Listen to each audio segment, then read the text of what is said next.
उत्तराखंड के एक छोटे से गांव चिल्लौड़ी में एक लड़की रहती थी। उसका नाम था गौरी। गौरी सुंदर थी, मासूम थी, लेकिन एक अलग बच्ची थी। वह जन्म से गूंगी थी।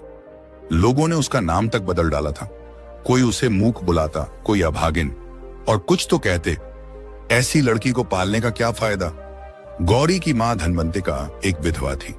पति की मृत्यु गौरी के जन्म के अगले साल ही हो गई थी। घर में बस दो लोग, मां और बेटी। धनवंतिका ने कभी अपनी बेटी को बोझ नहीं माना। कहती थी, मेरी गौरी भले बोल नहीं सकती, पर इसका दिल बोलता है। गौरी को पढ़ाई का बहुत शौक था।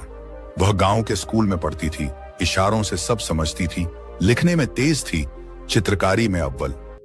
लेकिन स्कूल में बच्चे उसे चिढ़ाते थे। चुप लड़की, गूंगी देवी बोलकर दिखा। गौरी बस मुस्कुरा देती थी, पर भीतर कुछ टूटता था।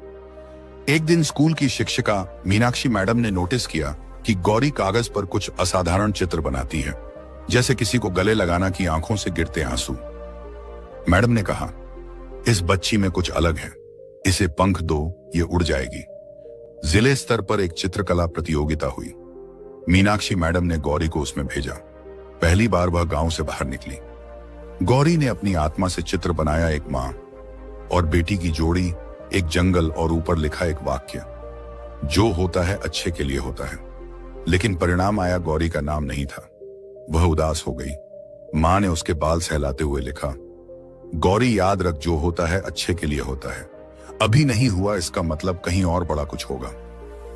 एक रात तेज बारिश हो रही थी, बिजली कड़क रही थी। गौरी और मां सो रही थी। तभी घर की छत का एक हिस्सा गिर पड़ा। गौरी बच गई, लेकिन उसकी मां हमेशा के लिए चली गई। वो रात सिर्फ बारिश नहीं थी, गौरी की दुनिया का अंत था। गांव वालों ने मदद की, पर फिर वही ताने, वही सवाल। अब ये गूंगी लड़की अकेली कैसे जिएगी। पर उसी मलबे में मां की किताबों के बीच गौरी को एक पुरानी डायरी मिली। उसमें मां ने लिखा था, मेरी गौरी एक दिन इस गांव की सबसे बड़ी कलाकार बनेगी। जो अब तक उसके साथ हुआ, वो उसे बड़ा बनाने के लिए ही हुआ। गौरी ने उस दिन अपने आंसुओं से कसम खाई, अब मेरी चुप्पी मेरी ताकत बनेगी। गौरी ने गांव छोड़ दिया, देहरादून आई। वहां उसने एक एनजीओ में सफाई कर्मचारी की नौकरी की। बदले में रहने की जगह मिल गई। दिन में वो काम करती, रात को पुराने अखबारों से स्केच बनाती। उसकी कला में अब भावनाओं की आग थी। एक दिन एनजीओ में एक आर्ट गैलरी संचालक नमिता वर्मा आई। उन्होंने गौरी के स्केच देखे और चौंक गई। ये तो प्रोफेशनल से भी ऊपर हैं। किसने बनाए? जब पता चला कि एक मूक लड़की ने बनाए हैं, तो वह अवाक रह गई। नमिता वर्मा ने गौरी को दिल्ली ले जाकर एक प्रदर्शनी में शामिल कराया। गौरी का नाम पहली बार एक फ्रेम में चमका, गौरी द साइलेंट आर्टिस्ट। लोग आए, तारीफें मिली, अखबारों में छपा, लेकिन बिक्री शून्य। एक बार फिर दिल टूटा, पर अब गौरी समझ चुकी थी, अभी नहीं बिके, कोई बात नहीं, वक्त आएगा। 3 साल बीते। गौरी अब एक नाम बन चुकी थी, मूक कलाकार, जिसने आवाज के बिना दुनिया को रुला दिया।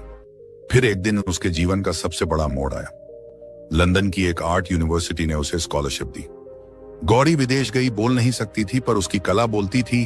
अकेलेपन की पीड़ा, मां की ममता, समाज की बेरुखी और उम्मीद की चुप्पी। गौरी भारत लौटी। अब वह मशहूर थी, मीडिया में छाई हुई, मगर उसने शोहरत नहीं चुनी।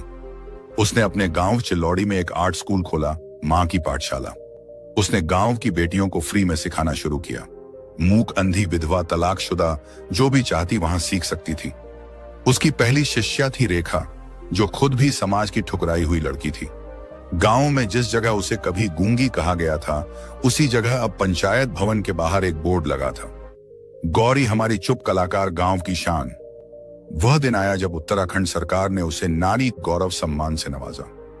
सम्मान समारोह में जब गौरी को मंच पर बुलाया गया, तो सब खड़े होकर तालियां बजा रहे थे। उसने मंच पर खड़े होकर एक चित्र दिखाया। उसमें मां की तस्वीर थी और नीचे लिखा था, जो होता है अच्छे के लिए होता है। गौरी ने कभी कुछ कहा नहीं, मगर उसने दुनिया को सिखाया कि कभी कभी चुप रहकर भी इंसान सब कुछ कह जाता है।